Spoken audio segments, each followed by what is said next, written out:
നമസ്കാരം. റാഫ്റ്റോക്ക് ഫുട്ബോളിലേക്ക് എവർക്കും സ്വാഗതം. FC ബാഴ്സലോണയുടെ ലാലിഗയിലെ പെർഫെക്റ്റ് സ്റ്റാർട്ട് അവസാനിച്ചിരിക്കുന്നു. തുടർച്ചയായ 7 മത്സരങ്ങൾ വിജയിച്ചതിന് ശേഷം അവരിതാ പരാജയം അറിഞ്ഞിരിക്കുകയാണ്. 4-2 ഒസാസുനയാണ് അവരെ പരാജയപ്പെടുത്തിയത്. നിരന്തരം മത്സരങ്ങൾ ഉള്ളത് കൊണ്ട് തന്നെ ടീമിനെ റൊട്ടേറ്റ് ചെയ്യാൻ ഹൻസി ഫ്ലിക്ക് തീരുമാനിച്ചിരുന്നു. അതുകൊണ്ട് പല പ്രധാന താരങ്ങളെയും സ്റ്റാർട്ടിംഗ് 11-ൽ നിന്നും മാറ്റിക്കൊണ്ടാണ് അദ്ദേഹം ടീമിനെ ഇറക്കിയത്.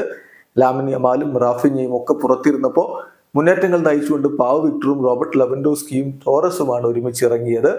ഏതായാലും ബാഴ്സലോണയുടെ ആദ്യ പകുതിയിലെ പ്രകടനം പരിതാപകരമായിരുന്നു. ആ ഘട്ടത്തിൽ തന്നെ ഒസാസുന പിടിമുറുക്കുകയും ചെയ്തു. കളിയുടെ 18-ാമത്തെ മിനിറ്റിൽ ബുദിമറിലൂടെ അവർ ലീഡെടുത്തു. 28-ാമത്തെ മിനിറ്റിൽ സരഗോസയുടെ ഗോൾ കൂടി വന്നപ്പോൾ 2-0 ഇടവേള സമയത്ത് ഒസാസുന മുന്നിലായിരുന്നു. എന്നാൽ രണ്ടാം പകുതിയിൽ ലാമിൻ യമാലും റാഫിഞ്ഞയും ഒക്കെ കളിക്കളത്തിലേക്ക് വന്നു. ബാഴ്സലോണ തിരിച്ചടിക്കാനുള്ള ശ്രമങ്ങൾ നടത്തുകയും ചെയ്തു. 53-ാമത്തെ മിനിറ്റിൽ പാവ് വിക്ടറിലൂടെ അവർ ആദ്യ ഗോൾ മടക്കി.